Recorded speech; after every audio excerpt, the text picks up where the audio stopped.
자, 이제 오늘 할 부분은 경우의 수에서 두 번째인데 사실은 제일 중요한 이제 요소죠.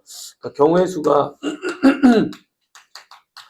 수가 크게 사건이 일어나는 가지의 수는 특정한 사건에 대한 경우의 수에서 일반 경우의 수 해가지고 뭐 색칠하는 거라든지 부정방정식의 순서상 개수를 찾는 거라든지 돈을 지불하는 또는 지불하는 금액의 경우 수라든지 자, 이런 일반적인 경우의 수들에 대해서 봤고요. 두 번째는 순열의 경우의 수가 되겠습니다.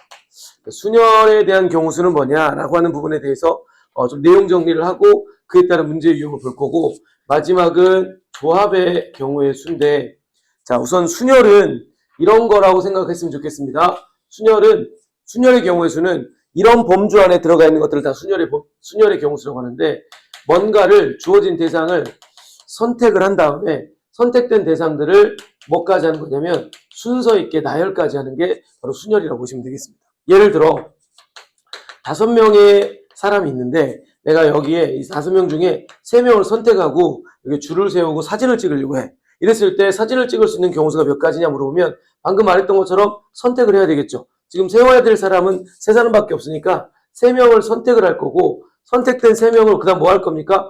줄을 세워서 나열할 거니까 나열의 의미가 들어가 있는 거거든. 사실 이걸 뭐 지금은 순열의 경우수라고 했지만 중학교 때도 이런 경우의 수를 공부를 했다면 이렇게 했을 것 같아요. 첫 번째 이 자리에 올 수 있는 경우는 5명 중에 1명을 뽑는 경우 수니까 5가지라고 쓰면 될 것 같고 그다음 두 번째 이 자리에 오는 것은 여기 한 사람이 왔으니까 남은 4사람 중에 1명이 여기 오면 되는 거니까 4가지의 경우가 있다고 보면 되겠고 마지막 여기는 이 2사람을 세웠으니까 남은 3사람 있는 이 상태에서 여기다가 쓰는 거 해가지고 그때 아마 이렇게 계산을 했을 거예요.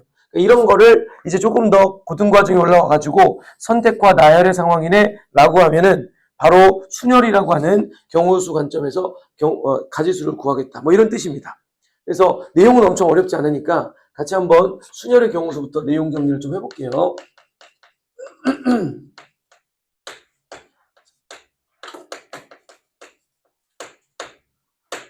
정의부터 시작을 해서 좀 간단하게 내용을 정리해 보도록 하겠습니다. 순열은 뭐냐? 수학적 정의는 이렇습니다. 서로 다른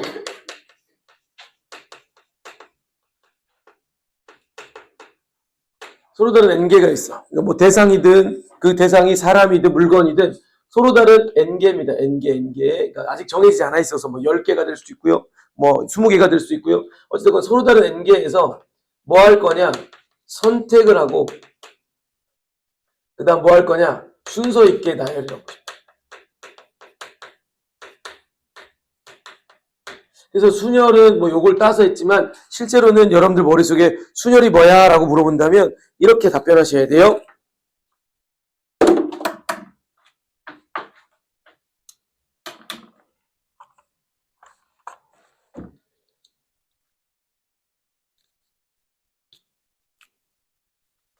선택하고 이 두 단어를 꼭 기억하셔야 됩니다. 선택하고 나열하는 거. 선택하고 나열하는 거. 자, 이때 서로 다른 n개에서 앞에 말이 빠뜨렸네. 몇 개인가를 선택해야 되겠죠? 이거 알개라고 할게요.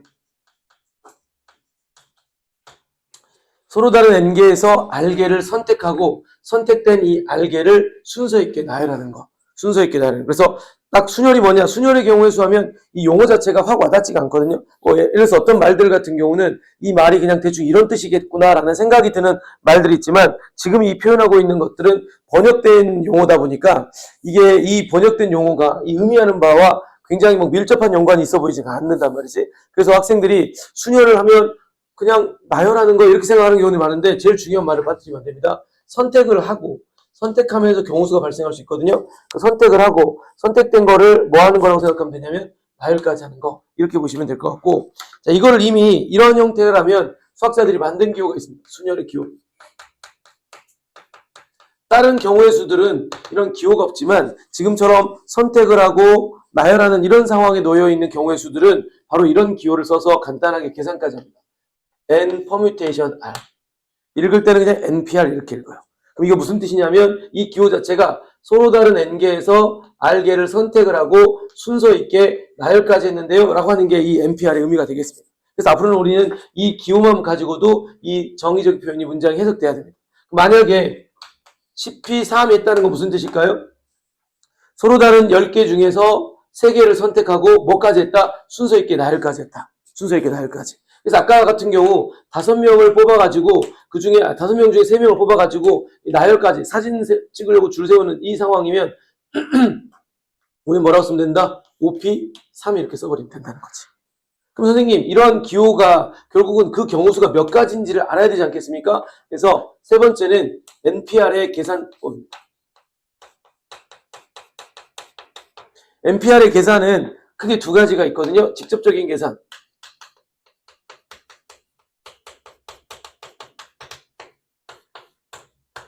이렇게 계산해요. n에서부터 시작을 해가지고요.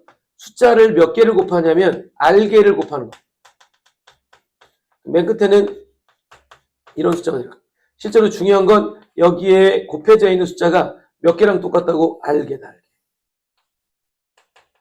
그러니까 만약에 10P2라고 하면 10부터 시작해서 숫자 2개를 순서를 하나씩 줄여가면서 2개 곱하면 되는 거고 5P3이라면 5부터 시작해서 숫자 몇 개를 곱해? 3개를 곱해. 이렇게 여러분들이 계산법을 가져가면 되겠습니다. 만약에 선생님 7P4인데요. 뭐라고 쓰면 된다? 의미는 서로 다른 7개 중에서 4개를 선택을 하고 선택된 4개를 나열하는 거. 그러니까 근데 경우의 수는 6부터 시작해서 숫자 4개를 곱하는 거. 만약에 4P4 이렇게 썼으면 어떻게 될까요? 서로 다른 4개 중에 4개를 다 선택을 하고 나열하는 거. 이런 거는 4부터 시작해서 숫자 4개를 곱하는 거니까 1까지 곱해야겠네요. 이런 식으로 계산법이 일반적인 계산법이 이해입니다. 직접 계산. 근데 증명할 때 사용하는 계산법도 있어요. NPR이 증명할 때 사용하는 계산법. 물론 꼭 증명 안 할 때도 사용할 수 있지만 NPR의 증명할 때 계산법은 분자의 n 팩토리얼, 분모의 n-1 팩토리얼. 선생님, 팩토리얼이 뭡니까? 이 수학에서의 느낌표를 이제 팩토리얼이라고 읽는데 그 앞에 숫자가 이렇게 붙어 있을 거예요. 이거는 어찌 보면 효과적으로 그냥 연산하기 위해서 약속된 표현인데요. 우리가 예를 들어서 이런 게 있어요. 4부터 쭉 줄여가면서 1까지를 곱한 거야. 이거 정도는 몇 개 안 되니까 써도 상관없는데 만약에 100부터 99 해가지고 마지막 1까지 곱하면 이게 엄청 길어질 거잖아. 수학자들이 어떤 숫자를 기준으로 해서 숫자를 하나씩 줄여가면서 1까지 곱하는 이 숫자의 상태의 곱을 조금 더 간단히 쓰고 싶었던 거지. 그래서 만들어낸 기호가 바로 이렇게 쓰자라고 약속을 해버린 겁니다. 100하고 팩토리얼 써버리면 100부터 시작해서 1까지 곱해라는 뜻이 담겨있는 상황입니다.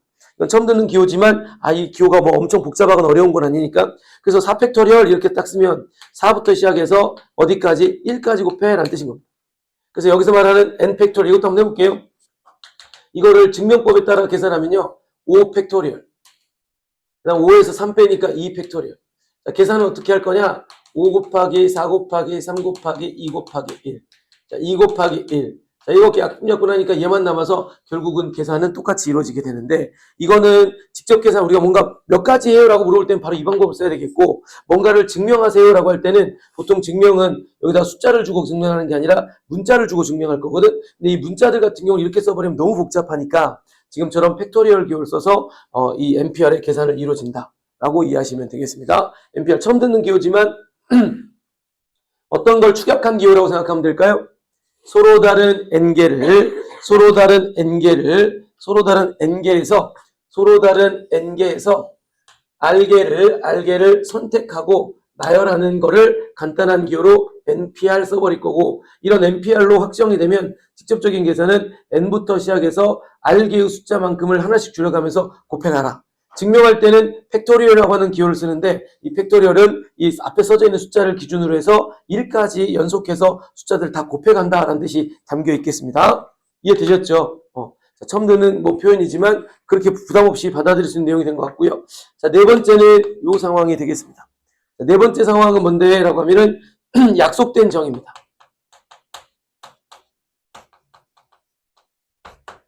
자, 약속된 정의는 우리가 알고 있는 계산에 따르면 이게 아닌 것 같은데 수학자들이 그렇게 약속을 해놨어요. 그게 뭐냐면 0 팩토리얼. 자, 0 팩토리얼. 아까 말했던 선생님 팩토리얼이라고 하는 기호는 0 숫자부터 시작해서 1까지 곱하는 거라며요. 근데 여기 앞에 0이 써져 있네요. 그럼 이건 0 곱하기 한 다음에 1까지 곱해봤자 의미가 없잖아요. 0이니까. 그래서 0이라고 생각했는데 여기에 1로 수학적으로는 약속합니다. 1로. 왜 그러죠? 라고 하면은 예를 들어서 4p4가 있어요. 자, 이걸 직접 계산한다면 아까 4부터 숫자 4개를 곱하겠지만 팩토리얼로 계산한다고 한다면 4 팩토리얼, 그 다음에 4-4 팩토리얼이거든.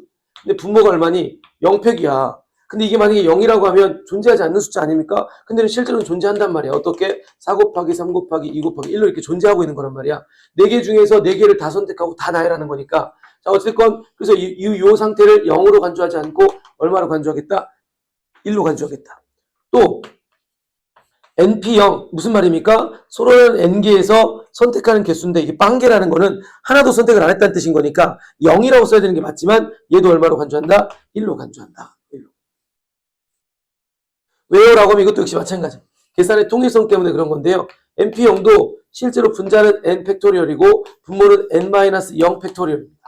계산하면 이게 N팩이잖아. 얘도 N팩이고 똑같은 거니까 약분하면 얼마가 되겠어요? 1이 된다. 이렇게 정리를 내리시면 되겠습니다.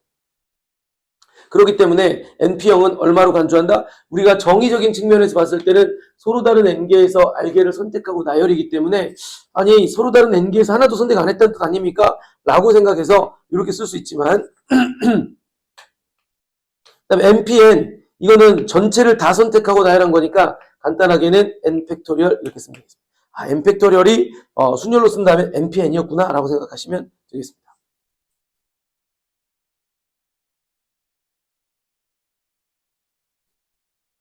자, 익숙하지 않은 표현이기 때문에 조금 그럴 수 있지만 요 해당하는 내용을 그들 받아들이는 데 그렇게 어렵지는 않거든요. 대신에 머릿속에 기억하자. 순열은 뭐다? 선택하고 나열입니다. 대신 순열이 뭐라고? 선택하고 나열. 그걸 간단한 기호로는 팩토리얼 순열은 NPR에서 N은 서로 다른 선택되는 그 선택하려고 하는 대상들. 그 다음에 R은 선택하는 개수. P가 선택하고 그것까지 나열하는 거. 계산법은 지금 말씀드렸던 것처럼 두 가지가 있지만 내가 직접 답을 구해야 되는 상황일 때는 이렇게 쓸 거고요. 뭔가를 증명하라고 할 때는 팩토리얼. 물론 팩토리얼로 계산을 해도 되는데 이게 훨씬 더 빠르니까 직접 계산은 얘로 이루어진다고 보시면 되겠고 다섯 번째 내용은 순열의 문제 유형입니다. 조건에 따른 순열의 문제 유형입니다. 그럼 조건별로 어떻게 접근해야 되는지가 있다는 뜻인 거네. 기본적인 순열은 서로 다른 N개에서 R개를 선택하고 나열이기 때문에 기본 구조는 바로 그냥 쓰면 되는 거고 계산이 이렇게 이루어지면 되는데 자 이것이 조건이 붙어서 문제 유형을 만들게 되거든요. 이렇게 하면 너무 쉬우니까 자, 첫 번째는 특정 대상이 이웃하게 나열한다.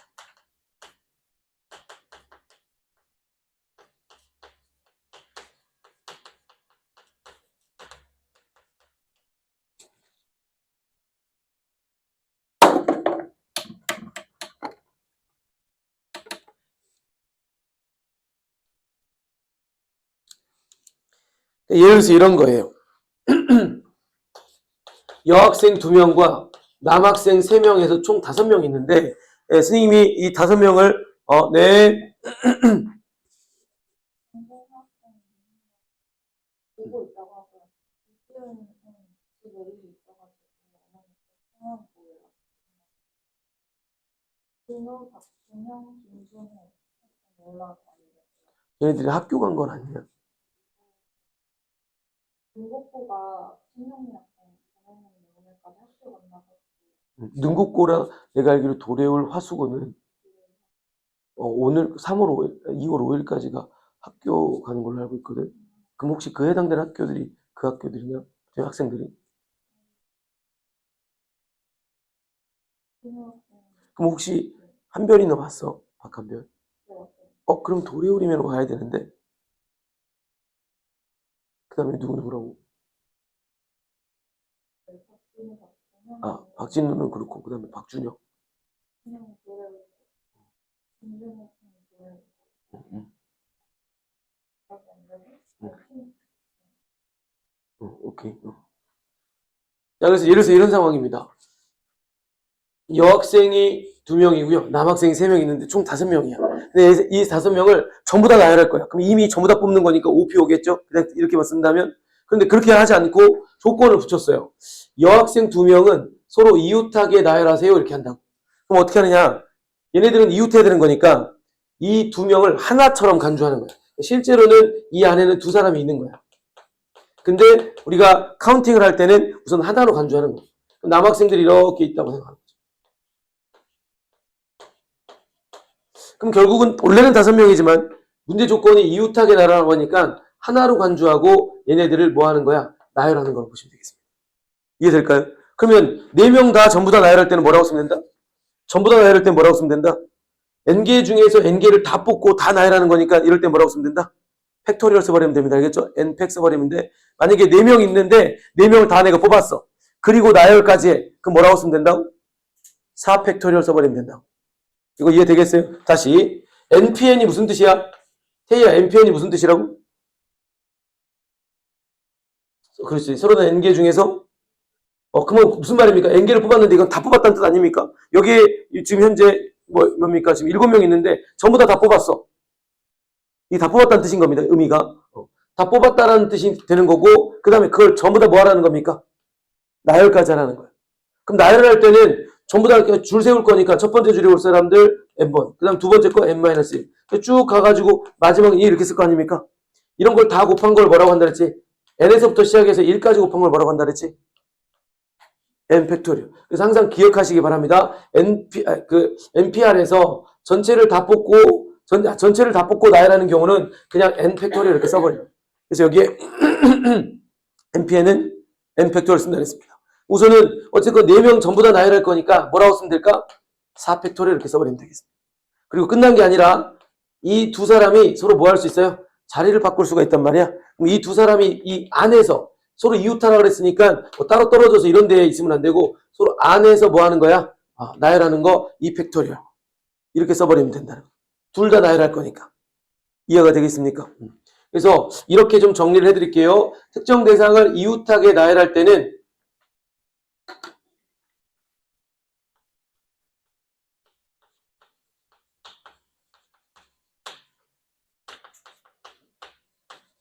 이웃할 대상을 하나로 간주하고 나열이고요. 그런 다음에 끝난 게 아니라 이웃할 대상들끼리 나열.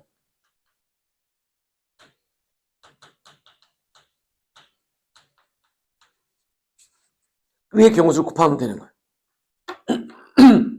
예를 들어서 바꿔서 여학생이 3명 있고요. 남학생이 4명 있습니다. 근데 여학생들이 이웃하게 나열하래. 그럼 여학생 3명을 한 명처럼 간주하는 거예요. 그럼 총 몇 명이 있다고 생각하면 될까요? 원래는 7명이었지만 이 여학생들 3명을 이웃하라고 하니까 한 명처럼 간주하면 몇 명을 나열한다고 생각하면 될까? 5명. 5명 나열하니까 5팩토리얼 하고 여기 이거 이웃할 대상을 하나로 간주하고 나열해서 그런 다음에 끝나는 게 아니라 이웃할 대상들끼리 나열하는 경우 몇 가지? 3팩토리얼. 이렇게 쓰시면 된다는 거예요. 그러니까 어렵지가 않아 사실은. 여러분들이 이 조건에 따라서 어떻게 접근해야 되는지를 알고 보면 그냥 계산도 훨씬 편하고요. 앞에 있는 단원들보다 훨씬 더 뭔가 빨리 풀 수 있는데 실제로 좀 복잡한 문제들은 또 상당히 어렵습니다. 졸리면 서서 들으셔도 괜찮은데 이미 눈이 조금 많이 졸려 보이는 것 같아서 첫 번째는 이런 상황이고요. 자, 이 상황과 이제 반대의 조건이 있습니다. 뭐냐? 이번에는 특정 대상을 이웃하지 않게 나열합니다. 특정 대상을 이웃하지 않게 나열.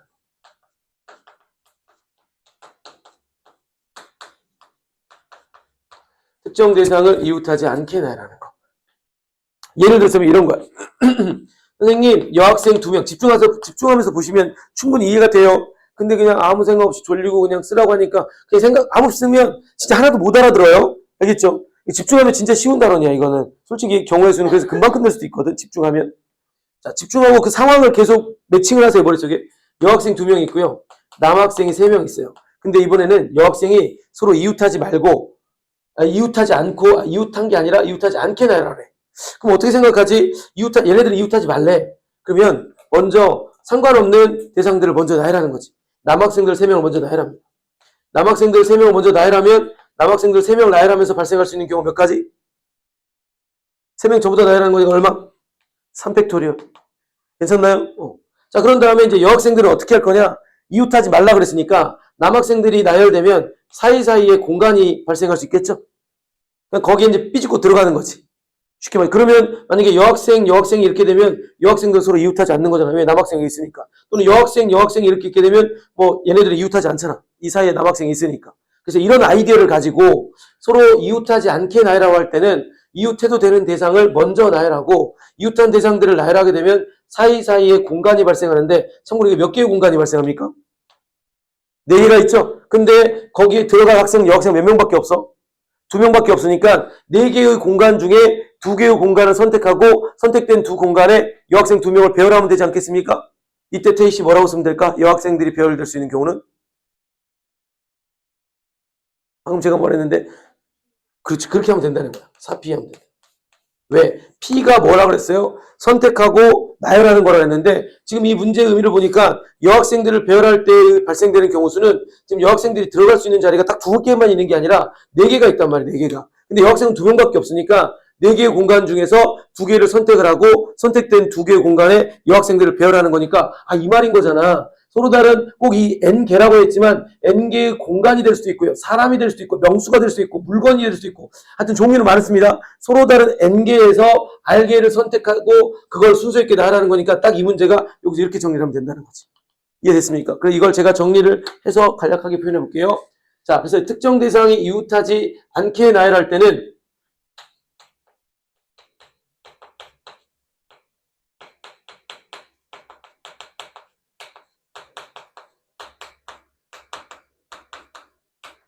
그 다음 사이사이의 배열. 이웃하지 말아야 할 대상은 사이사이의 배열.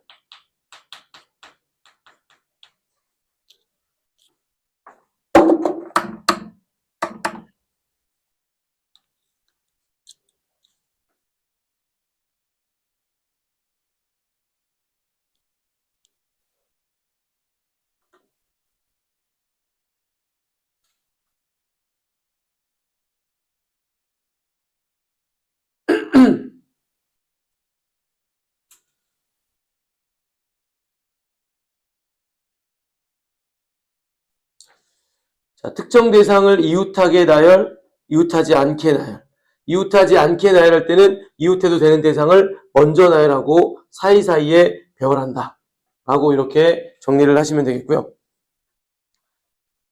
어떤 상황인지 알겠죠? 이웃할 때는 하나로 간주하고 나열한 다음에 그 이웃할 대상들끼리 나열하는 경우 수를 곱하면 되겠고, 이웃하지 말라라고 하면은 이웃해도 되는 대상들을 먼저 나열하면 이 사이사이에 공간이 있을 건데 이 공간에서 이웃하지 말아야 될 대상만큼을 선택을 하고 선택된 공간에 그 대상들을 나열하면 되는 거니까 역시 마찬가지 방법으로 쓰면 되겠고요. 세 번째, 총 5가지 정도밖에 없으니까요.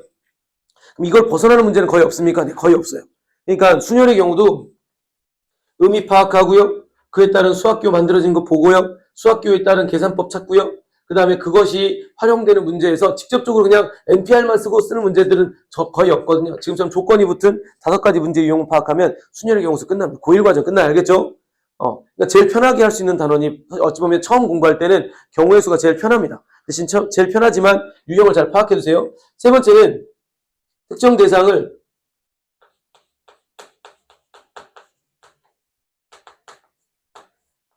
적어도 뭐뭐하게 나열.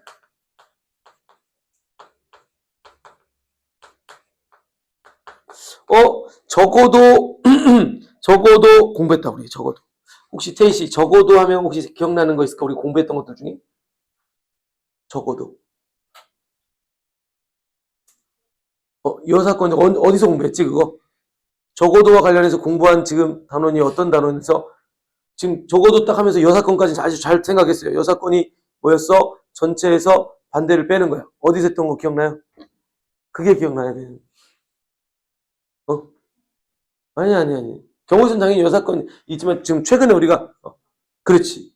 부분집합계 수구할 때 5가지 조건이 있었어요. 그냥 부분집합계 수구하는 거, 두 번째는 진부분집합계 수구하는 거, 세 번째는 특정한 원소 K개를 갖고 있는 부분집합계 수구하는 거, 그 다음에 특정한 원소 L개를 갖지 않는 부분집합계 수구할 때, 마지막은 뭐였냐면 특정한 원소 K개 중에 적어도 하나를 갖는 부분집합계 수구할 때, 그때 제가 뭐라 그랬냐면 적어도의 개념은 최소한 1개 이상이니까 실제로 1개일 때, 2개일 때, 3개일 때 이렇게 일일이 다 구한 다음에 합해야 되는데 그러면 시간이 많이 걸리고 비효과적이니까 그게 잘못됐다라는 게 아니라 조금 더 효과적인 방법이 없냐라고 하면 적어도가 나왔을 때는 거의 대부분 뭘 쓴다?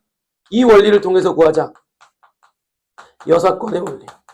여사건의 원리가 뭔데요? 라고 하면은 하나하나 구해가지고 하는 게 아니라 우선은 걔가 가질 수 있는 전체를 빨리 구해.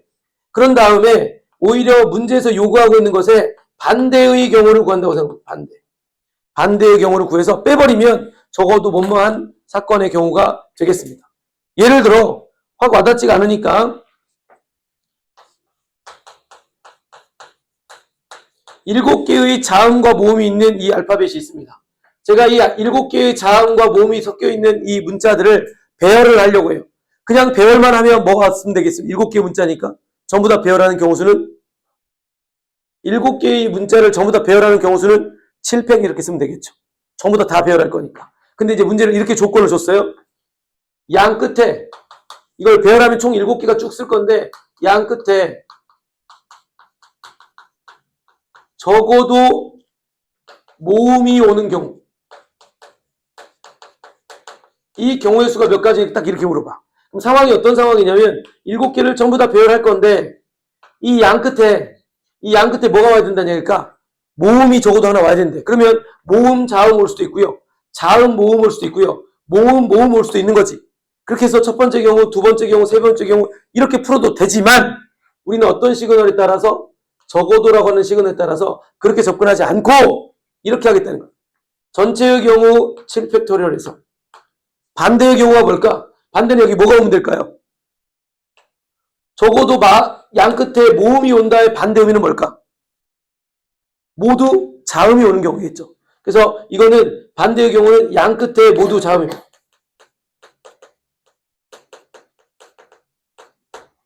이 모두 자음 오는 경우를 구할 건데 이걸 쪼개보니까 자음은 P, C, D, R이고요. 그 다음에 모음은 I, U, 인데요. 이 끝에 자음이 와야 되니까 집중하고 계실까요? 이렇게 눈이 막 외가리가 없으면 나중에 하나도 모릅니다. 진짜로 경우의 수는 순열 조합은 수업만 진짜 열심히 들어도 문제 거의 웬만한 거 다 풀어요. 진짜로. 근데 너무 졸려가지고 그냥 멍하니 보면 또 하나도 모르겠어. 네, 집중 알겠죠? 졸음을 좀 깨봅시다. 어제 많이 뭐 했어요? 몸이 좀 컨디션 안 좋아가지고 아파가지고. 그럼 또 그렇네. 좀만 힘내주세요. 자, 우선은 4개가 있어요. 자음 4개가 있는데 자음 4개를 양쪽 끝에다가 배열할 거니까 뭐라고 쓰면 될까요? 양쪽 끝에 지금 자음 4개 중에 자음을 이 2개 배열할 거니까 뭐라고 쓰면 될까? 4개 중에서 2개를 뽑고 뽑힌 2개를 여기다 뭐 하면 될까? 배열하는 거. 그죠? 그러면 여기 뭐라고 쓰면 될까? 4P 대시 이해되고 4P. 4P가 뭘 말하는 거야? 지금 내가 뭐만 구한 거니? 양쪽 끝에 자음을 배열하는 경우 수입니다. 현재 4개가 있으니까 4개 중에서 2개를 뽑고 여기다 배열할 거니까 4P. 그럼 이제 자동적으로 자음이 2개가 남았을 거고 모음은 그대로 3개 있을 거니까 이 3개를 여기다 나열할 건데 여기다 나열할 때는 추가적인 조건 없어요. 그냥 양 끝에 적어도 모음이 온다니까 그냥 양 끝에 모두 자음이 오는 경우를 해가지고 여기다가 이제 5개를 자음 2개와 모음 3개를 여기다 나열할 거니까 이건 그냥 5개를 다 나열하는 거잖아. 5팩터를 이렇게 써버리고.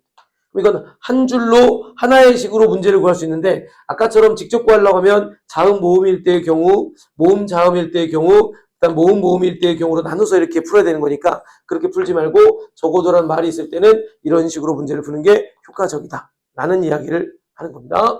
자, 세 번째 상황에 따른 문제 접근법을 설명했습니다. 적어도라는 시그널이 나오면 무슨 생각해주자? 여사건으로 문제를 풀어볼까? 라는 생각을 해요. 여사건으로 문제를 풀어볼까? 라는 말은 뭐 해야 되겠다는 얘기일까? 전체에서 반대. 이 반대가 되는 게 뭘까요? 적어도 뭐뭐하기에 나열한다의 반대는 적어도 뭐뭐하기에 반대 의미가 있겠죠. 여기서는 적어도 모음이 온다. 양 끝에 모음이 온다의 반대는 완전히 모두 다 자음이 온다라는 말로 이렇게 충분히 반대 의미를 해석할 수 있을 것 같습니다. 아시겠죠? 자, 그래서 나중에 한번 또 풀어보시고 이제 2개가 더 나왔는데요. 2개만 더 설명하고 실제로 우리 문제에서 한번 확인해 보도록 할게요. 자, 특정 사건. 네 번째는 이제 이런 거. 네 번째도 사실은 그냥 직접 풀어도 되는데 제가 이렇게 굳이 조건들을 설명하는 이유는 여러분들이 이렇게 설명을 한번 듣고 또 문제를 풀 때 한번 더 보게 되면 조금 더 뭔가 빨리 체득을 할 수 있을까 싶어서 좀 정리를 하는 겁니다. 정리 꼭 좀 잘 봐두시기 바랍니다. 자, 네 번째는요. 고정된 숫자를 주고요. 이 고정된 숫자를 가지고 만들어낼 수 있는 자연수 개수 묻는 문제입니다. 예를 들자면 이런 거지. 1, 2, 3, 4, 5. 5개의 숫자를 가지고 내가 세 자리의 숫자를 만들 거야. 이때 세 자리의 숫자를 만들 수 있는 경우 수는 몇 가지일까? 이렇게 물어보면 이 5개 숫자 중에 여기다가 숫자들을 기입해야 되는 거니까 몇 개를 선택해야 되겠어요? 5개 숫자 중에 몇 개를 선택해야 될까? 3개를 선택하고 선택된 3개의 숫자를 나열만 하면 그냥 자동적으로 세 자리 자연수가 만들어지지 않겠습니까? 그러니 뭐라고 쓰면 될까? 5개의 숫자를 가지고 세 자리 자연수를 만든다고 할 때 만들 수 있는 자연수 개수는 5p 3 쓰면 되지 않을까? 그러니까 예를 들어서 내가 만약에 이렇게 선택이 됐어요. 그럼 이렇게 1, 3, 5 나열할 수도 있고요. 그 다음에 1, 5, 3 나열할 수 있고요. 그 다음에 1, 그 다음에 5, 1, 3 이렇게 쓸 수도 있고요. 이런 것들이 쭉 있을 수 있겠잖아. 그치? 만약에 이렇게 선택된 게 아니라 이렇게 선택될 수도 있는 거잖아. 그 많은 것들을 일일이 구하기엔 너무 오래 걸리니까 의미 파악했을 때 서로 다른 숫자 5개를 가지고 그 중에 3개를 선택해서 세 자리 자연수를 만든다는 건 걔네들을 그냥 여기다가 나열만 하면 세 자리 숫자가 되지 않겠습니까? 지금처럼 이렇게 나열만 하면 135, 153, 513 이런 식으로 나열 딱 쓰기만 하면 세 자리 자연수가 만들어지지 않겠습니까? 이해되셔요? 근데 이렇게 주면 너무 쉬우니까 학교에서는 이렇게 이제 많이 줍니다. 여기에 숫자를 하나 더 넣어줘요. 0이라는 숫자를. 0이라는 숫자를 주면 총 6개 숫자를 가지고 있는데 이 6개의 숫자를 가지고 제가 세 자리 자연수를 만들려고 해요. 근데 이때는 특징이 0은 첫 자리에 오면 안 되겠죠. 100의 자리에. 그죠? 0이 이렇게 오면서 이렇게 써지는 거는 세 자리 숫자가 아니죠. 두 자리 숫자 아니겠습니까? 15라고 하는 세 자리 숫자라고 했으니까 여기에 이제 0은 오면 안 되거든. 첫 자리에. 그래서 이 첫 자리에 올 수 있는 경우 수는 몇 가지라고 보면 될까? 0 빼고 1부터 5까지 중에 하나가 오면 되지 않을까? 5가지가 있을 거고 이제 이 5개 중에 하나가 썼어. 예를 들어서 5가 써졌다고 생각하면 이제 0은 여기에 와도 되거든. 이 자리에. 그럼 이제 0 포함해서 또 다시 이 5개의 숫자를 가지고 여기서 2개를 선택하고 나열만 하면 되지 않을까? 그래서 여기서는 바로 OPE 이렇게 써버리시면 0이 포함되어 있는 상태에서 세 자리 자연수를 만드는 경우 수는 첫 자리는 0이 오면 안 되니까 나머지 숫자를 가지고 만들고요. 나머지 이제 두 번째 이후부터는 0이 와도 되니까 첫 자리에서 쓰였던 숫자 빼고 남는 이 숫자를 가지고 이 두 자리에다가 선택하고 나열해주면 된다라고 해서 이렇게 쓰시면 된다는 거지. 이해되셨습니까? 근데 이렇게 되면 너무 쉽지 않아? 그래서 시험은 이렇게 또 나온단 말이에요. 자, 잘 보세요. 시험은 세 자리 자연수를 또 만들 건데 조건을 계속 붙여. 계속 붙입니다. 어떻게? 짝수인 자연수. 이렇게 될 때는 한 번에 못 구해. 짝수가 되는 거는 우선은 0이 올 때가 있을 거고 이 0이 올 때라고 하는 것은 요 0 빼고 이제 나머지 5개 중에서 여기다가 2개를 선택하고 나열하는 거니까 근데 선생님 이 마지막 끝자리에 2라고 하는 것도 짝수가 되잖아. 근데 2가 오잖아? 그럼 여기에는 2가 이제 2는 썼으니까 남은 5개 중에 0은 첫 자리에 못 오니까 몇 개만 가능하겠어요? 4개. 그래서 4개 이렇게 썼어. 하나 썼어. 그럼 이제 남은 것도 요놈에다가 여기다 쓸 몇 가지? 이것도 따로따로 그냥 순열을 못 씁니다. 첫 자리에 0이 오면 안 되니까 첫 자리에 0 빼고 올 수 있는 숫자의 경우수 쓰고 여기 한 자리밖에 안 남았으니까 여기서 또 쓰고 마지막은 4가 올 때는 얘랑 똑같겠죠. 4가 오면 첫 자리에 0이 오면 안 되니까 남은 4개 중에서 하나 쓰시고 그 다음에 누가 하나가 썼어. 이게 써졌다라고 하면 이제 또 남은 4개 중에 이 가운데 자리에다 쓸 거기 때문에 여기도 마찬가지 4. 이것들은 이제 마지막 뭐 할까? 다 더해주는 형태로 짝수 구할 수 있다고.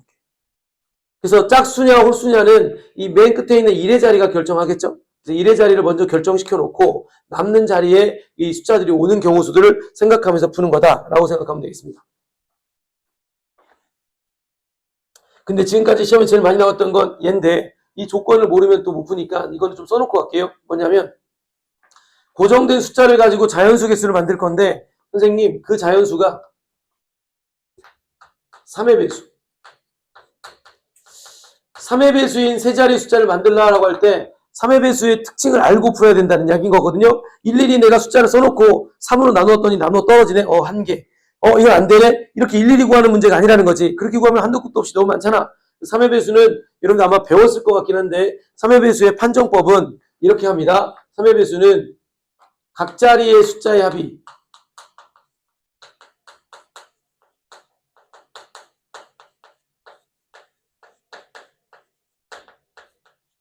3의 배수.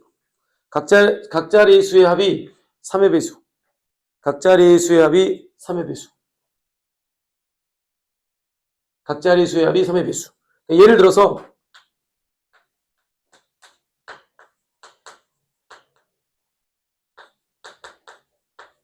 선생님 총 5개의 고정된 숫자가 있는데 내가 이 고정된 숫자 5개 중에 3개를 사용해서 세 자리 자연수를 만들 거고 그 세 자리 자연수가 3의 배수인 경우수를 구하세요. 이렇게 딱 한단 말이에요. 그럼 먼저 숫자를 써놓고 판단하는 게 아니라 각 자리 숫자의 합이 3의 배수가 될 수 있는 조합을 먼저 찾아야 돼요. 먼저 3의 배수가 되려면 3이 있는데 이미 작은 숫자 3개를 더해도 6이니까 3의 배수 중에 6부터 시작을 하는 겁니다. 자, 6이 될 수 있는 경우 지금 보셨다시피 1, 2, 3이라는 숫자의 조합만 있으면 얘네들을 가지고 나열하면 어떻게 나열되든 1, 2, 3 나열하든 1, 3이 나열하든 2, 1, 3 이렇게 하든 무조건 3의 배수라고 볼 수가 있습니다. 각 자리 숫자의 합이 3의 배수니까. 그 다음 이제 9의 배수로 가볼게요. 9의 배수는 어떤 것들이 있을까 봤더니 1, 3, 5 이렇게 나열되면 합했을 때 9가 돼요. 또 그 다음 거는 어떤 게 오면 될까 봤더니 2, 1, 2, 1, 2, 5가 또 얼마가 됩니까? 1, 3, 5 되고 1, 4는 안 되는 거네요. 그죠? 없네. 그다음 2로 가볼까요? 자, 9가 되는 경우를 봤더니 2, 3 얼마입니까?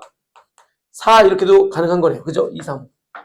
다른 건 더 없네요. 그죠? 그 다음 또 9와 관련해서는 더는 없는 것 같아요. 이제 2, 3, 5가 2, 3, 4가 됐고 2, 3, 5는 10이 돼버리니까 넘어갔어. 그 다음에 또 얼마? 12의 배수, 3의 배수 중에 12의 숫자를 만들면 되거든. 각 자리 숫자 합이. 쓰일 숫자들이 합이 12가 되면 된다는 뜻이거든. 그럼 12가 되려면 1번 뭐가 되면 될까? 3, 4, 5 하면 되겠네. 이렇게 하는 것은 아직 구한 건 아니고요. 3의 배수가 될 수 있도록 세팅한 겁니다. 각 자리에 올 숫자들이 아직 어떤 숫자가 올지는 모르지만 우선은 각 자리 숫자의 합이 3의 배수가 되어야만이 3의 배수가 될 수 있으니까 여기 써져 있는 숫자들 중에서 자, 이건 어떻게 할까요? 라고 한다면 3 팩토리얼 이렇게 쓰시면 되겠다. 6가지.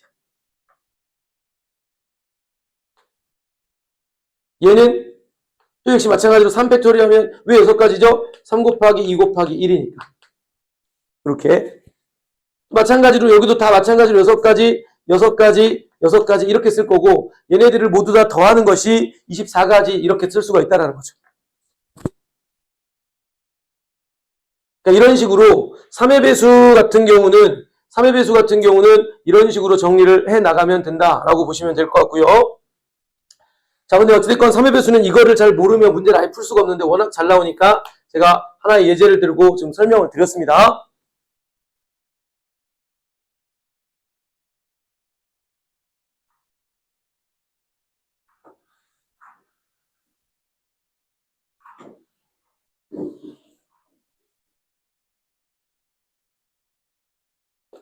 자, 그 다음 5번으로 가겠습니다. 마지막 유형입니다. 마지막 유형이네.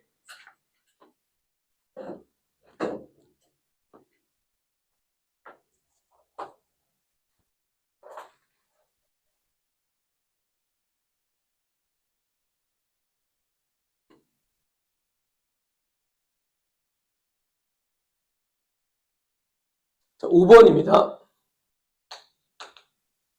자, 5번은 뭐냐? 5번은 비슷한 건데 이제 숫자가 아니라 문자를 줘요. 알파벳이겠죠. 알파벳.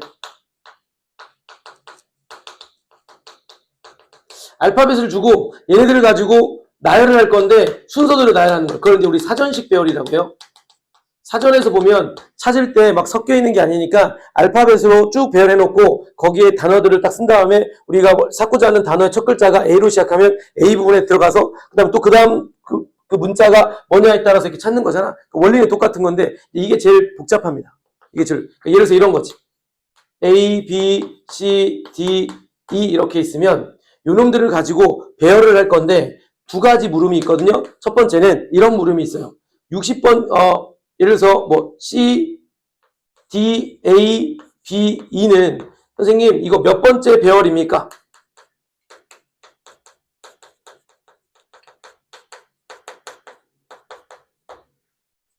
자, 이렇게 물어보는 게 하나가 있고요. 또 반대로 선생님 60번째 배열된 문자의 배열은 뭡니까? 60번째는 문자 배열이 뭡니까?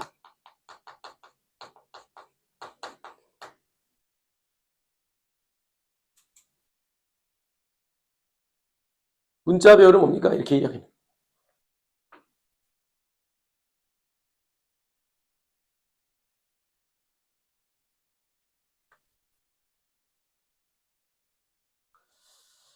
자, 어찌됐건 이렇게 지금 정리를 해볼 수가 있을 것 같고요. 이거는 좀 시간이 좀 걸립니다. 그래서 어떤 상황을 하냐, 이거 하나만 좀 보여볼게요. 선생님, 이 문자가 어떤 배열입니까? 라고 할 때 첫 글자부터 보는 거야. C라고 써져 있으면 C보다 앞에 있는 문자들의 배열들은 얘보다 다 앞에 써져 있겠죠. 그래서 실제로 해보면 이렇게 쓰면 되거든.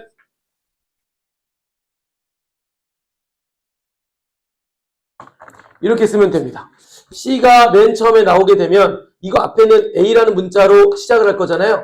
이 A가 오게 되면 얘보다는 다 앞에 써져 있지 않겠습니까? 알파벳 생각해보면, 그죠? 그럼 여기서는 A를 써놓고 나머지 거는 아무렇게 나열하더라도 얘보다 앞에 있을 거니까 나머지 4개를 나열하는 방법 얼마? 4팩토리얼. 24가지. 그 다음 여기가 B가 오게 된다라고 하더라도 여전히 C보다는 앞에 있으니까 B로 시작하는 나머지 4개를 나열한 것도 무조건 몇 가지냐면 24가지거든. 근데 얘네들 지금 합해서 이 두 개 합한 것이 지금 48개가 나열됐다고 보시면 돼. 아, C보다 먼저 나열되어 있는 것들은 굳이 일일이 다 쓰지 않아도 첫 글자가 A로 시작하면 얘보다는 무조건 앞에 있을 거니까 굳이 나열하지 말고 첫 글자가 A로 시작하면 나머지 4개의 문자를 가지고 이 4자리를 배열할 거니까 전부 다 배열하니까 4팩토리얼에서 24가지의 배열들이 있겠구나라고 생각하면 되겠고, 자, 그 다음 두 번째로는 첫 글자가 B로 시작을 하면 B 말고 나머지 4문자를 여기다가 아무렇게 나열하더라도 무조건 C보단 다 위에 있을 거니까 역시 48가지. 자, 이제는 여기 왔습니다. C로 오게 되면 이제 똑같잖아, 그치? 그러면 C 다음에 있는 알파벳을 봐야 됩니다. C 다음에 여기는 뭘로 시작하고 있어? D로 시작하고 있으면 D보다 더 앞에 있는 문자가 누구냐면 A. A로 시작을 하면 무조건 얘보다는 앞에 나열되는 거니까 뭐라고 쓰면 될까? 3팩토리얼 6가지. 여기까지 괜찮을까요? 그 다음 선생님 두 번째는 누가 있는 거냐? D보다 더 앞에 있는 게 누구죠? B입니다. 그럼 B로 시작하는 것들은 얘보다는 무조건 앞에 있으니까 여전히 여기 어떤 문자들이 배열되더라도 똑같은 거니 앞에 있으니까 6가지. 그 다음 C가 썼으니까 또 여긴 C는 못 와요. 그럼 여기가 이제 C 다음에 D가 올 거고 D 다음에 A가 오는 건데 그 다음 A 다음에 누가 와야 되겠습니까? 남은 문자가 지금 B밖에 없으니까 이렇게 쓴 것이 요거 다음에 바로 배열되는 문자 배열이란 말이죠. 여기까지 이해될까요? 그러면 선생님 이게 과연 몇 번째입니까? 물어보면 세는 거지. 여기까지가 48가지. 여기까지 하면 54가지. 여기까지 하면 몇 가지입니까? 60가지죠. 여기가 아마도 여기 이전까지 나열된 전체 문자 배열은 60개가 있는 건데 그 다음이니까 얘는 몇 번째라고 말하면 될까요? 61번째가 된다라고 정리할 수가 있겠습니다.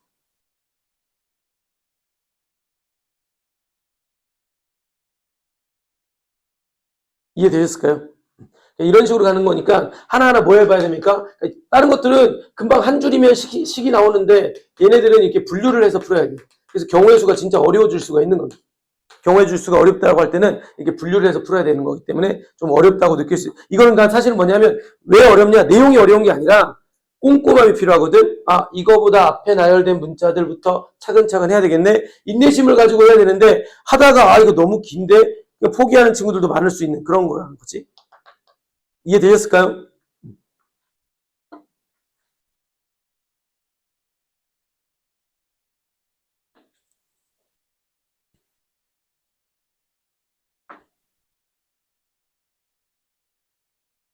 네. 자, 이제 그러면 저랑 같이 문제를 한번 풀어보면서 방금 설명했던 것들을 한번 확인해 보면 좋을 것 같습니다. 아, 이런 말이구나. 이렇게.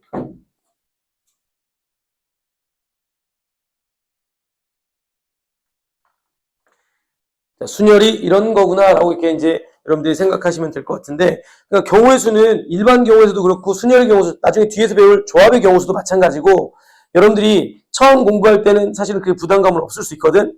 집중만 하셨다면. 근데 나중에 이제 갔을 때는 문제를 좀 많이 풀어봐야 돼. 왜? 어려운 문제들은 지금처럼 이렇게 단편적으로 내지 않거든요. 섞어서 내요.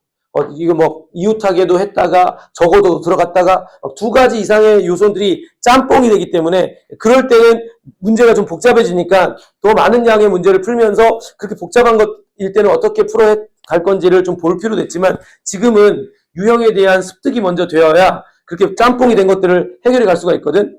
근데 이런 습득이 안 된 상태에서 짬뽕된 문제들은 아예 손을 건드릴 수가 없습니다. 무슨 생각밖에 안 나오냐? 그냥 하나하나 세겠다는 생각밖에 안 된다고. 근데 경우의 수는 우리가 배우는 고등과정에서 경우의 수는 하나하나 세는 문제들은 하나도 없습니다. 다 원리를 통해서 효과적으로 접근하는 방법의 것들만 있다 보니까 유형 파악이 이 5가지는 꼭 순열에서는 배워야 돼. 이게 제일 중요하다 이거. 여러분들 이거 꼭 좀 이게 제일 중요해. 이거 제일 중요한 요소가 되겠어요.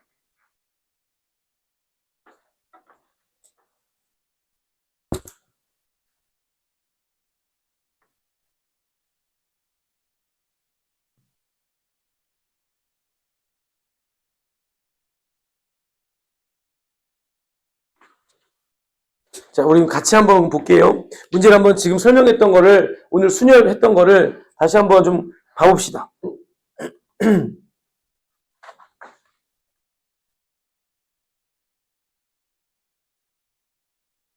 같이 한번 보면서 실제로 한번 문제를 풀어볼게요. 방금 했던 것들이, 이런 느낌으로 문제가 나오면 내가 지금 이해했던 내용들이 이런 식으로 식을 써가면서 하면 되는 거구나.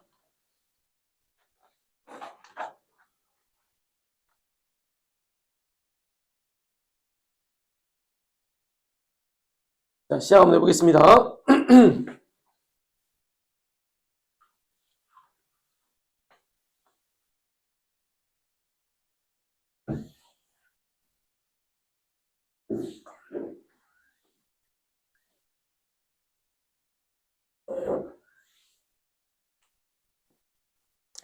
자, 볼게요. 12명으로 구성된 동아리에서 회장, 부회장, 총무를 각각 한 명씩 선출한다고 했어요. 그러면 우리는 만약에 중학생들 때 풀려면 더 잘 풀거든? 어떻게 푸냐면 회장으로 뽑힐 수 있는 경우 수 몇 가지야? 처음 회장으로 뽑는 거니까 12가지가 있지 않을까? 12명이 있다고 하니까. 자, 이게 잠깐 이해를 해보세요. 그 다음에 부회장 뽑는 거는 회장 뽑고 남는 11명에서 뽑는 거니까 11가지. 총무는 회장, 부회장 뽑고 남는 10명에서 뽑는 거니까 10가지 해서 선생님 이렇게 그냥 곱하면 되는 거 아닌가요? 이게 이제 중학생들한테 풀러가면 풀 수 있는 경우입니다. 근데 우리는 이제 뭘 배웠으니까 순열이라고 하는 걸 배웠으니까 순열에 입각해서 한번 문제를 생각해 본다면 이런 느낌이네. 12명이 있는데 회장, 부회장, 총무를 뽑는 이 경우는 12명 중에서 3명을 뽑고 그 3명을 너는 회장, 너는 부회장, 너는 총무로 뭐 하는 겁니까? 배열하는 거랑 똑같은 거라고 생각할 수 있지 않겠습니까? 그러니까 뭐라고 쓸 수 있겠다는 얘기일까? 12P 3 써버리면 이게 바로 회장, 부회장, 총무를 선출하는 방법의 경우랑 똑같다라고 인지할 수가 있는 거죠. 그런 순열이라고 하는 수학적인 기호 안 쓰고 푸는 경우라면 중학생들이 이렇게 풀 겁니다. 근데 이렇게 푼 거랑 이렇게 푼 거랑 똑같은 거지. 그래서 이제 12P 3이라고 쓰면 우리는 순열을 공부했으니까 순열의 관점에서 문제를 보자는 겁니다. 순열의 관점에서 봐야 된다는 겁니다. 어떻게 되는 거지? 계산은 12부터 시작해서 숫자 3개만 곱하면 되는 거니까 똑같잖아, 그죠? 근데 이제 이거를 12명에서 3명을 선택한다는 말이 없잖아. 근데 결과적으로는 회장, 부회장, 총무가 되려면 3명이 뽑혀야 되는 거 아니겠습니까? 뽑히고 난 다음에 그냥 대표만 뽑는 게 아니라 그 뽑힌 사람이 너는 회장, 너는 부회장, 너는 총무가 돼야 되는 상황이니까 뭐 하는 겁니까? 배열까지 해야 되는 상황인 거잖아. 그래서 얘가 들어가 있다고 생각하시면 되겠습니다. 순열의 의미가. 그러니까 이런 식으로 순열의 의미를 우리가 확인하는 문제 정도로 보시면 되겠고 꼭 이런 표현이 아니더라도 느낌이 뭔가를 선택하고 선택된 것들을 나열하는 상황의 구조네 라고 하면 순열을 떠올리셔서 계산을 해가면 된다. 알겠지? 자, 그 다음 페이지 유형으로 넘어가 볼게요. 자, 이제 이거는 뭐냐? 우리가 지금 순열을 배웠는데 이 순열에 사용된 기호를 가지고 계산하는 방법을 알아야 되겠죠? 이미 아까 제가 계산법을 말씀을 드렸습니다. 자, 해볼게요. NP2라고 하면 뭐라고 써야 되겠습니까? NP2라고 하면 N개부터 의미는 N개 중에서 2개 뽑고 나열인데 뭐냐면 계산을 해서 찾아야 되는 거니까 지금 문제는 N값을 구하라고 하고 있으니까 계산을 해야 되는 거란 말이야. N개 중에서 2개를 뽑고 나열한다의 경우수는 직접 계산을 해야 되겠죠? 어떻게? N 곱하기 N-1이라고 이렇게 딱 써버리면 되겠습니다. 그렇지 않습니까? 그죠? 다음 더하기 NP1은 뭐라고 쓰면 될까? 의미는 서로 다른 N개에서 한 개를 뽑고 나열하는 건데 계산의 방법은 N에서부터 시작을 해가지고 숫자 몇 개를 곱해? 한 개만 곱해. N에서부터 시작해서 숫자를 하나씩 줄여가면서 곱할 건데 몇 개 곱해? 2개. 이렇게. 그럼 얘는 그냥 바로 이렇게만 쓰면 끝나는 거야. 이 NPR에 대한 계산법 아까 말해줬잖아. 직접 계산 어떻게 한다고? N부터 시작을 해서 숫자를 곱해갈 건데 어디까지 곱할 건가요? N-R 플러스 1. 다시 말해서 곱하는 이 개수가 몇 개가 돼야 되나요? 라고 하면 알게요. 라고 이렇게 정리를 할 수 있다는 거예요. 이해되셨습니까? 그래서 이렇게 했어. 그럼 이제 이거 봤더니 N제곱 마이너스 N 플러스 4n 마이너스 28은 0 이렇게 쓰시면 n의 제곱 플러스 3n 마이너스 28은 0과 같다. 7, 4 플러스 마이너스 n값은 마이너스 7, 4 이렇게 되는데 여기서 4와 관련해서 이거 선택하는 건데 이 서로 다른 n에서 이거 npr 쓸 때 음수가 있을 수 있겠습니까? 불가능하겠죠. 왜냐하면 거기서 뽑아내는 선택을 해야 되는 거니까 얘는 무조건 무슨 수가 될 수밖에 없겠어요. 자연수밖에 없지, 그지? 주어진 대상 자체가 존재해야 되는 숫자들이니까 음수일 수는 없습니다. 그러니까 n은 얼마다? 4다라고 하는 이런 식으로 계산하면 되겠다.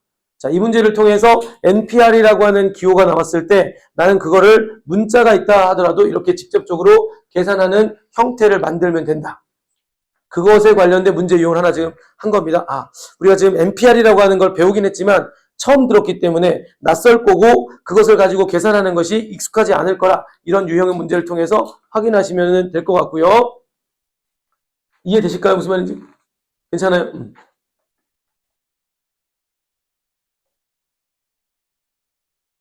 네, 그 다음 유형 문제로 가겠습니다.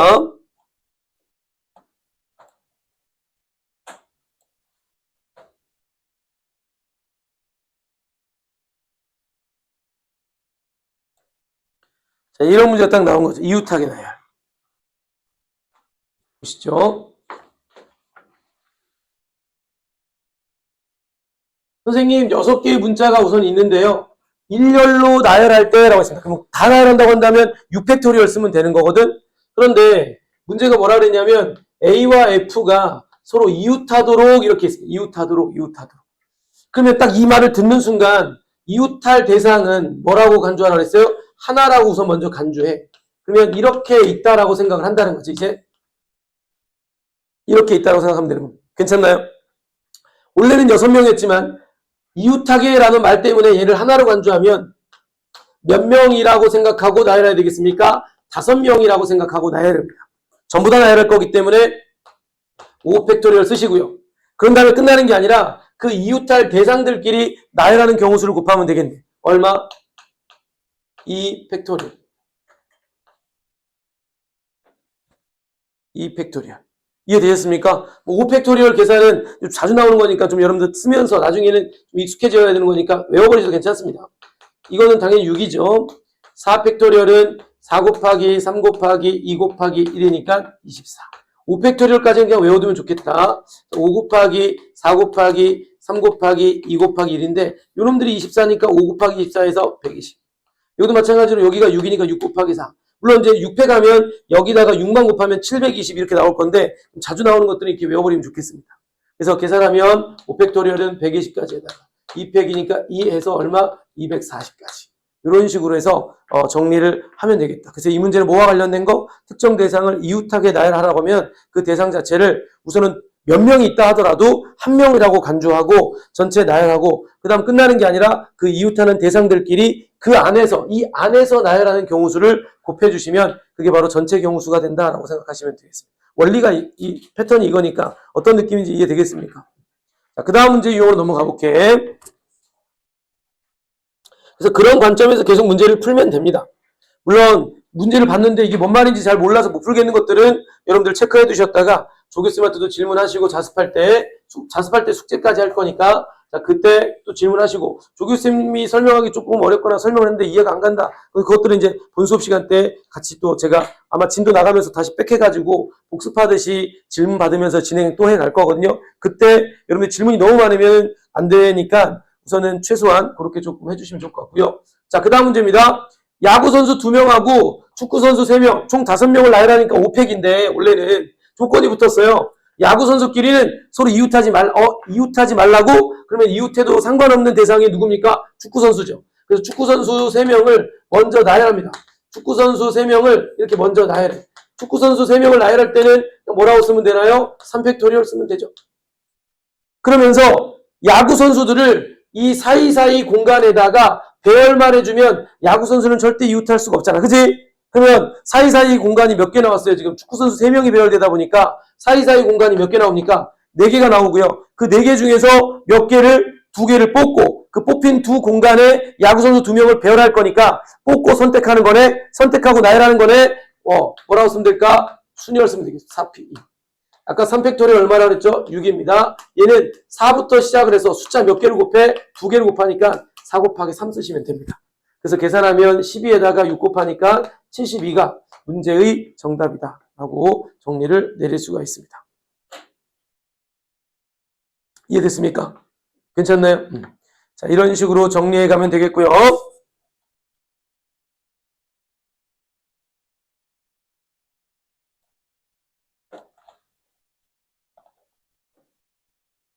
자, 이건 이제 문제 상황에 맞춰서 읽고 푸는 문제가 되겠습니다. 보시죠. 671번 문제입니다. 자, 문제 상황인가 경우의 수는 진짜 중요한 게 선생님이 이렇게 구조적으로 정리를 해드렸지만 이게 또 독이 될 수도 있습니다. 문제는 그걸 말하고 있지 않은데 나는 그 문제를 읽으면서 내가 알고 있는 유형으로만 문제를 보려고 하면 안 됩니다. 그러니까 제일 중요한 건 첫 번째는 문제의 상황을 잘 읽고 그 상황이 내가 알고 있는 유형이랑 접목이 되면 그 해당하는 유형으로 접근해 가는 거야. 근데 그런 게 아니라면 그냥 읽고 그 상황에 집중해서 푸는 거야. 자, 보자. 어른, 가상을 벌써 생각하세요. 어른이 딱 우리 앞에 3명 있다고 생각하고 어린이가 2명이 이렇게 있습니다. 그 5명을 일렬로 세운다고 하면 5팩인데 조건이 붙었어요. 그 5명을 전부 다 나열할 건데 양 끝에 누가 오도록? 어른들이 오도록 했습니다. 그러면은 이렇게 도식을 하세요. 자, 이렇게 그냥 머릿속에 생각하지 말고 양 끝이라면 여기만 하는데 이곳과 이곳에 누가 와야 된다고요? 어른이 오도록 하면서 세우는 경우수를 물어본 거라고. 여기까지 이해되셨을까요? 그러면 뭐라고 쓸 거냐? 우선 어른이 몇 명이 있어요? 먼저 첫 번째 여기서부터 경우수를 정리해줘야 되지 않겠습니까? 양 끝에 어른이 오는 경우 3명 중에서 2명의 어른을 뽑고 이 양 끝에 뭐 해줘야 되겠니? 나열해줘야 되겠죠? 상황 이해됩니까? 어른이 총 3명인데 그 3명 중에 2명이 무조건 양 끝에 와야 된다고 하니까 3명 중에 2명을 뽑고 양 끝에 나열 뭐라고 쓰면 되느냐? 3P 2가지라고 쓰시면 되겠습니다. 그래서 이제 우선은 양 끝에 어른이 먼저 배치가 됐습니다. 그러면 선택되지 않은 어른 1명과 어린이 몇 명이 지금 있겠냐면 2명이 있을 건데 결국 몇 명? 3명을 여기다 나열하는 겁니다. 이때 3명을 여기다 나열할 때 조건이 없으니까 전부 다 그냥 쭉 나열하면 되지 않겠습니까? 3팩토리얼. 끝난 거야. 이제 3 곱하기 2를 쓰시면 되겠고요. 얘는 3팩토리얼은 아까 몇 가지라 그랬지? 6가지. 6 곱하기 6이니까 36가지가 문제의 정답이다. 이렇게 쓰시면 되겠습니다. 이해되셨습니까? 자, 그 다음으로 넘어가겠습니다.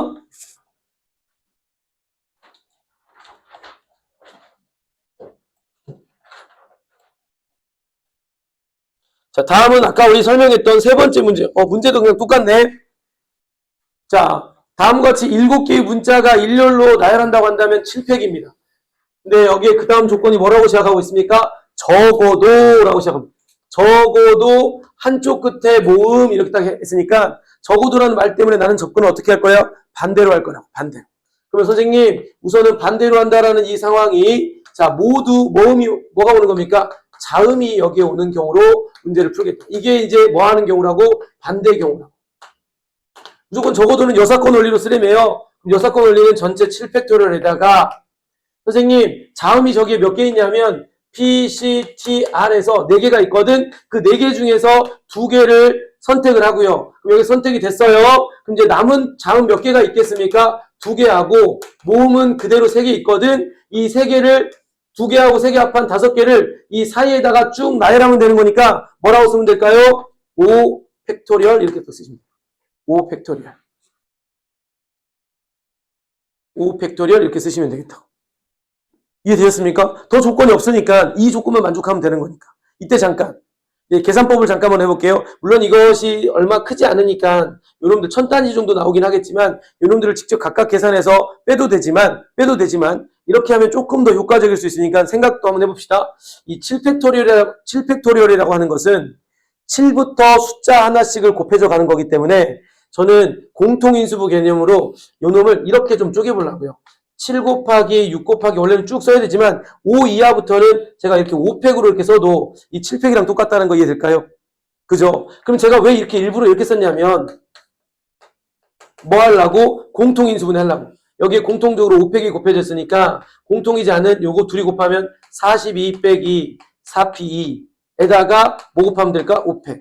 이거 분배하면 얘랑 똑같고 분배하면 얘랑 똑같으니까 이렇게 하면 조금 더 간단하겠죠. 이거 5팩은 아까 120까지라고 그랬고 요거는 계산하면 4 곱하기 3이니까 둘이 하면 12가 돼서 자 빼면 30이네요. 따라서 계산하면 3600이 문제의 정답이다. 이렇게 풀어가는 상황이 될 수 있겠습니다. 뭐 직접 계산해도 돼요. 7팩을 직접 다 계산하면 뭐 1000이나 또는 만 단위로 넘어갈 수도 있긴 한데 어찌됐건 1000단위 정도 되겠네요. 자, 우선은 요놈도 역시 마찬가지로 계산을 해주시면 1000단위 정도 될 것 같은데 둘이 빼가지고 3600 이렇게 구해도 되고 7팩 자체는 7부터 쭉 숫자를 내려가면서 곱하는 건데 내려가면서 어느 순간 이후부터는 다시 팩토리를 딱 써버리는 거지. 근데 왜 굳이 5팩이죠? 여기 뒤에 5팩이라고 나와 있으니까. 아니 여기 4팩이었으면 한 번 더 가고 여기다가 4팩을 썼겠죠. 그러니까 그런 식으로 계산하면 조금 더 효과적이다라는 거지 엄청나게 의미 있거나 이런 문제는 아닙니다. 알겠죠? 이런 식으로 보시면 될 것 같습니다. 근데 여기서 제일 중요한 포인트는 뭐다? 적어도가 중요한 포인트입니다. 적어도가 나오면 어떤 접근을 해야겠다? 여러분들이 나중에 3학년 올라가면 확률과 통계를 무조건 공부해야 됩니다. 수능 과목이기 때문에 그때 확률과 통계라고 하는 거를 아이고 많이 피곤하고 힘든가 보다. 아프다 그랬지. 몸이 컨디션 안 좋은 거지 지금. 약은 먹었지. 나중에 혹시나 잘 못 봤으면 영상으로 꼭 다시 좀 보세요. 자, 어찌됐건 이게 나중에 가면 또 적어도가 엄청 많이 나오거든요. 그래서 적어도가 나올 땐 항상 여사건 떠올리시면 좋겠고요. 자, 이제 또 마지막은 아닌가요? 더 있나? 몇 개 정도 남았나요?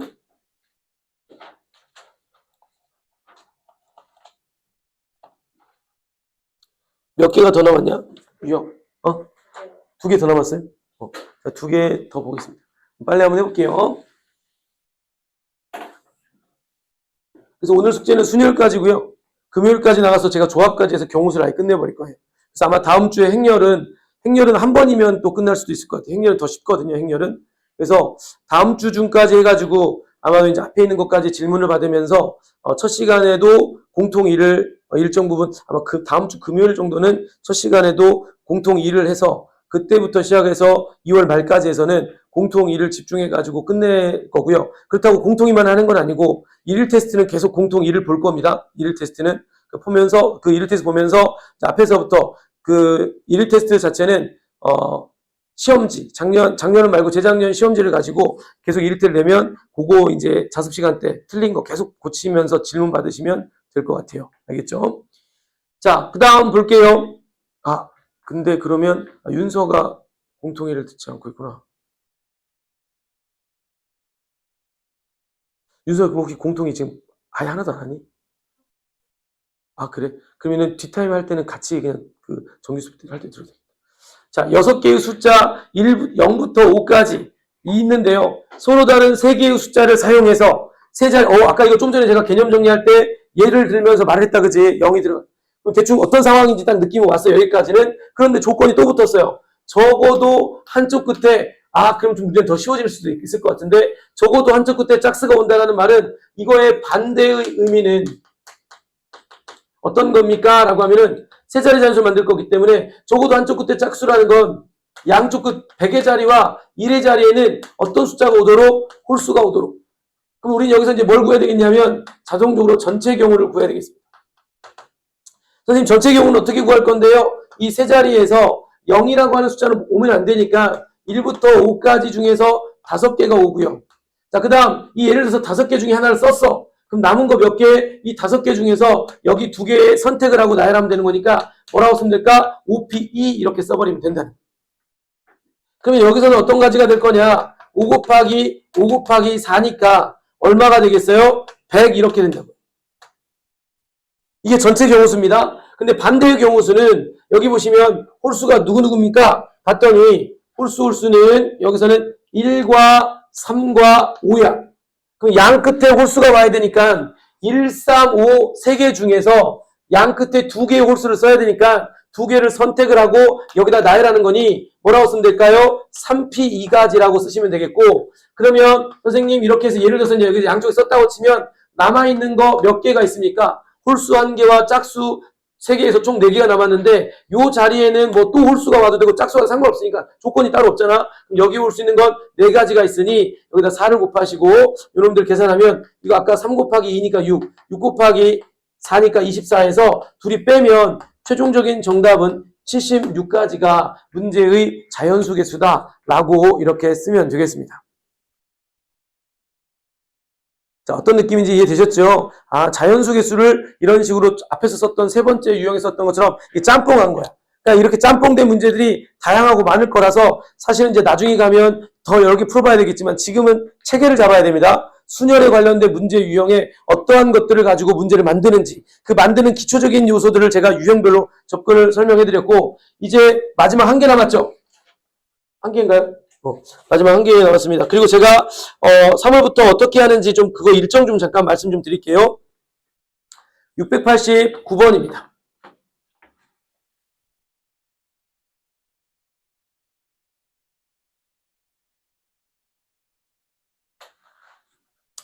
자, 689번을 보니까 0 포함한 6까지 해서 7개의 숫자가 우선 있어요.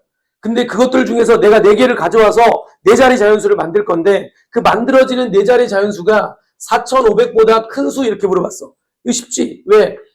1000의 자리에 해당하는 맨 앞자리 숫자가 얼마가 되면 무조건 얘보다 크겠니? 5나 누가 오면 되겠어요? 6이 오면 무조건 끝나지 않겠습니까? 그래서 첫 번째에는 첫 자리가 5로 시작하게 되면 그 다음 나머지 세 자리에는 어떤 숫자가 오든 신경 쓸 필요가 없지. 무조건 얘보다 뭐 할 거니까? 클 거니까. 여기까지 이해될까요? 자, 그러면 5가 왔으니 나머지 이 숫자들은 5개 중에서, 총 7개니까 6개 중에서 여기에 3개를 선택하고 나열하면 되니까 6p3이고요. 6p3은 6 곱하기 5 곱하기 4가 될 것이고 얼마? 120까지다 이렇게 써버리면 된다는 거죠.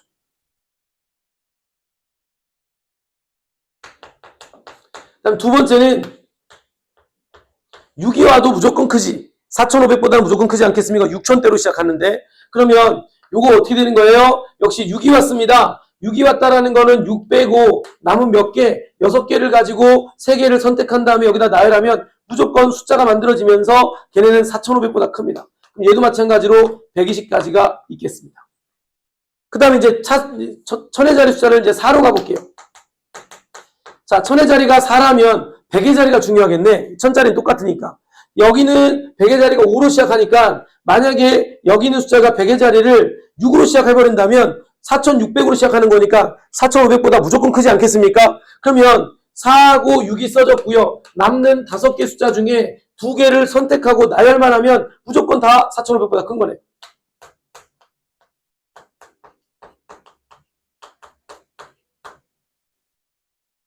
여기까지 이해되셨습니까? 이렇게 쓰시면 되겠고요. 그럼 이제 마지막 선생님이 100의 자리까지 5로 만들었어요. 근데 여기는 10의 자리랑 1의 자리가 00이 되어 있으니까 10의 자리랑 1의 자리가 00이 되어 있으니까 4, 5는 썼다. 남는 숫자들이 얘네들이 있는데 얘네들은 어떤 두 숫자를 가져오더라도 00보다는 뭐 할 수밖에 없습니까? 클 수밖에 없지 않을까? 0을 가져왔지만 다른 거에서 하나를 숫자를 가져오면 무조건 00보다는 클 거야. 10의 자리와 100의 자리. 그래서 여기도 마찬가지로 4, 5 빼고 나머지 5개 숫자 중에 2개를 선택하고 나열만 하면 무조건 4,500보다 큰 거네. 4p2가 되겠다. 여기는 4 곱하기 3이니까 얼마? 12가지. 여기까지 이해되셨습니까? 이해되셨어요? 그럼 이렇게 해서 정리를 하시면 240에다가 64니까 24니까 264가 되겠네요. 정답은 이런 식으로 해서 4,500보다 큰 자연수 개수는 몇 개입니까? 라고 하면 이런 식으로 세가면 된다는 거지. 이런 문제들이 실수할 수가 있는 게 중간에 빠뜨리거나 뭔가 하나 미스가 있으면 경우수가 힘든 게 뭐냐면 다른 것들은 풀다가 막히면 못 푸니까 그냥 아예 멈추지만 경우의 수는 내가 문제를 잘못 읽든 아니면 뭔가를 하든 끝까지 답을 구하는 과정까지 가게 되거든요. 시간을 쓰게 되니까 나중에 시험장에서는 이게 제대로 풀지 않으면 역효과가 되게 클 수도 있습니다. 경우의 수가. 처음 공부할 때는 2차 방정식, 2차 함수, 원의 방정식, 2차 부등식 이런 것들보다 그냥 뭔가 개념적으로 쉽게 받아들일 수도 있고요. 내용이 그렇게 복잡하지 않다라고 느끼니까 이게 좀만 집중하면 문제 푸는 기본 요소들은 쉽거든요. 근데 이제 좀 어려운 문제들은 분류를 많이 해야 돼서 그 어렵다라는 게 아예 못 풀겠다는 뜻이 아니라 중간에 미스 하나가 있으면 답이 안 나오니까 그게 짜증나는 상황들이 상당히 많습니다. 알겠죠? 자, 우선은 제가 지금은 이제 이거 좀 설명을 할게요. 우리 3월부터 어떻게 진행되는지 시간표 관련해서 좀 간단히 말씀드리고 3월 이후부터 여러분들한테 우리 그 수학은 어떤 식으로 진행할 건지를 좀 말씀을 드리겠습니다. 방학 때와 좀 달라지는 부분들이 좀 있어서 그렇습니다. 자, 기본적으로 교재는 3월부터 바로 시험 대비 교재를 나갈 겁니다. 지금처럼 이게 이제 중간고사 교재인데 학교 기출 형태로 되어 있고요. 교과서도 여기 들어가 있고 해서 기본적인 교재 구성은 이 주변 지역에 나오는 학교 기출 문제 최신 버전이라고 보시면 되겠고, 그걸 가지고 교재가 만들어지면 이제 이 교재 안에는 학교 대신 지금은 저희가 이렇게 질문 받고 하는 것들이 상당히 제한되고 방학되는 개념 위주의 형태들이 오히려 더 강조가 많이 되니까. 근데 3월부터는 문제풀이가 더 강조가 돼야 됩니다. 그래서 제가 개념 정리를 잘해두라고 했던 게, 문제풀이를 많이 하다 보면 개념 정리가 되어 있는 친구들은 처음에는 잘 못 풀다가도 금방 나중에는 시험 임박됐을 때는 진짜 잘하거든요. 근데 개념이 약한 친구들은 문제를 풀어주고 또 나중에 비슷한 문제를 줘도 또 다르게 모르고 느끼는 경우들이 많거든. 그래서 개념 정리를 좀 많이 해주시면 좋겠고, 그래서 교재 자체는 여기에는 없지만 아마도 이제 중간고사 가면 QR이 있을 겁니다. QR이 있으면 거기다가 핸드폰 대면 그 해당하는 문제에 대한 풀이가 바로 핸드폰으로 확인할 수 있게끔. 그러니까 여러분들이 뭔가 지금은 뭔가 답안지를 찾아보거나 아니면 해야 되는데, 이 QR을 딱 대면 여러분들 그 대신 모든 문제에 다 QR이 있는 건 아니고요. 어려운 문제. 그리고 본 수업 시간 때는 중요 문제랑 어려운 문제를 설명할 건데, 선생님이 설명하지 않았던 또는 선생님이 설명하지 않고 넘어갔던 문제들 중에 내가 질문하지 못했던 것들 중에 혹시 그런 게 있으면 QR을 통해 가지고 그 문제풀이 영상을 보시면 좋겠고요. 그것도 없다. 만약에 내가 그런 것도 못했다라고 하면 저한테 또 계속 질문하시면 되겠고, 거기에다가 이제 교재는 이렇게 되는 거고요. 시간은 자, 여러분들 학교 그 영어 과목 따라 좀 달라질 수도 있는데, 기본적인 저희 수학 시간은 과목은 이렇게 두 개로 나눠집니다. 월요일은 없어집니다. 월요일은 선생님이 이제 학기가 되면 월요일 날이 휴무고 일요일까지 계속 고3 아이들 늦게까지 수업을 해야 되는 상황이라, 우선은 월요일 날에는 여러분들 이제 월수금반 없고요. 수금토반이라고 생각하시면 되는데, 자, 진행은 이렇게 되거든. 화목이랑 수금 모두 다 평일에 오는 시간은 5시 30분부터 7시가 될 것이고요. 이때는 제가 시험 대비 교재 중에서 중요한 거, 문제 접근해야 되는 방식, 그 다음에 중요 포인트의 문제들을 제가 전체 수업을 여기서 이렇게 수업 진행할 것이고요. 그런 다음에 이제 그 다음에 달라집니다. 7시부터는 일일 테스트가 아니라 각각 반으로 나눠집니다. A반, B반으로 나눠지면 각각의 반에 선생님을 도와주시는 이제 서브 선생님이 있을 거거든요. 해당하는 선생님들이 각 반별로 이제 여러분들을 또 집중 케어를 할 겁니다. 그러니까 무슨 말이냐면 1대1로 질문 받는 시간을 아예 각각 할애할 거고요. 그 다음에 해당한 단원에서는 질문이 없으면 선생님이 또 문제풀이를 할 건데, 예를 들어서 그 반에 6명 정도가 있다라고 하면 1시간 반 동안 20분 동안은 1대1로, 아니면 돌아가면서 그렇게 그 해당하는 숙제 관련된 것들 중에서 질문하고 싶은 것들을 무조건 선생님이 확인하고 직접 아마 책 검사도 하면서 여러분들이 그 책 넘겨가면서 잘 모르겠던 것, 또는 여러분들이 뭐 별표를 쳐놓거나 이렇게 하면 선생님이 그 관련된 것, 물론 어려운 것들은 제가 설명을 하겠고, 이 선생님은 여러분들이 조금 쉬운 문제인데 잘 안 풀렸다 뭐 이런 문제들이 있으면 여기서 아마 각 반별로 선생님께서 질문을 좀 1대1로 봐줄 수 있도록. 왜냐하면 학기가 되면 내신 시험에 대한 문제풀이를 좀 많이 해야 되는 게 좋거든요. 그래서 이제 그렇게 좀 진행이 됩니다. 그러면서 여기 안에서 간단하게 테스트는 보는데, 지금처럼 이렇게 긴 시간 동안 테스트 보는 게 아니라 가장 중요한 5문제에서 10문제 내외로 문제를 풀게 할 거고, 그 문제를 풀고 그 다음에 그 문제만큼은 무조건 또 선생님한테 클리닉 다 개인적으로 다 받아야 됩니다. 알겠죠? 그러니까 그런 식으로 해서 지금하고는 조금 마지막 1일 테스트 시간대가 조금씩 달라지면서, 쉽게 말하면 개인 피드백을 집중적으로 많이 한다 생각하면 되겠습니다. 그러니까 성격이 내향적인 친구들 같은 경우는 막 직접적으로 막 질문하기가 그렇잖아요. 그래서 아예 시간 할당제처럼 약간 뭐 이런 거죠. 여러분들 소수 그룹으로 수업하는 선생님들 있잖아요. 그러니까 그런 느낌으로 저희가 이제 문제풀이를 또 같이 진행을 한다라는 거, 뭔 이해되셨죠? 그래서 이렇게 진행이 되는데, 화목이나 수금은 둘 다 이 시간대 오셔서 이 시간대 끝나서 가는데, 만약에 숙제가 안 돼 있거나 많이 몰라 하는 것들이 있으면 아마 해당 선생님께서 여러분들 남겨가지고 더 추가적인 보충 수업도 해줄 수가 있으니까요. 그렇게 좀 진행이 된다라고 보시면 되겠고, 토요일 날이 이제 중요한데요. 토요일 날에는 역시 마찬가지로 뭉쳐서 하는 건 아니고요. 반별로 다 나눠져서 똑같이 이 평일에 했던 것처럼 반별로 나눠집니다. 반별로 나눠지면 한 시간은 뭘 할 거냐면, 여러분들이 지금은 숙제하는 거니까 시간 제한 없이 문제를 풀지만 실제로 시험 때는 45분 동안 풀어야 되거든. 그러면 연습이 좀 필요해요. 그래서 작년에 이 주변 지역에서 봤던 8개 학교 정도의 기출 문제를 여러분들이 토요일마다 1시간은 그 문제를 시간 정해놓고 선생님 통제하에 그대로 볼 겁니다. 그래서 모르겠는 것들을 어떻게 넘어가기도 하고 그 시험 보는 요령을 기르라는 이야기인 겁니다. 그리고 나서 10시에 오시는데, 10시에 오셔서 12시까지 하시는데, 이때 이 선생님이랑 그 시험 봤던 것 중에 기본 중요 문제들은 개인 피드백. 1시간은 채점하고, 그럼 이제 좀 어려운 문제, 틀리라고 내 문제들이 있을 거 아닙니까? 그거는 제가 12시부터 1시까지 해가지고 전체 어려운 문제 풀이를 이렇게 진행을 한다고 보시면 되겠습니다. 그렇게 해서 토요일 날에는 이런 식으로 진행이 된다라고 보시면 될 것 같고요. 어떻게 구성되는지, 그러니까 수업 진행이 어떻게 되는지 좀 이해될까요? 그러니까 지금보다 이제 조금 더 개인 피드백 시간들이 많아진다라고 보시면 될 것 같습니다. 알겠죠? 그리고 이렇게 해서 화목도 수금토인데 아마도 지금 영어의 일정이 정해지면 수학은 뭐 요일을 바꿀 수도 있고요. 지금 여러분들 현재 화목토반이지만 상황에 따라 내가 간 학교는 영어가 뭐 수금이다, 뭐 화목이었다. 그럼 여러분들 수금토반으로 오시면 되겠습니다. 수금토반도 마찬가지로 A반, B반이 이렇게 주어져 있다라고 보시면 될 것 같습니다. 아시겠죠? 무슨 말인지?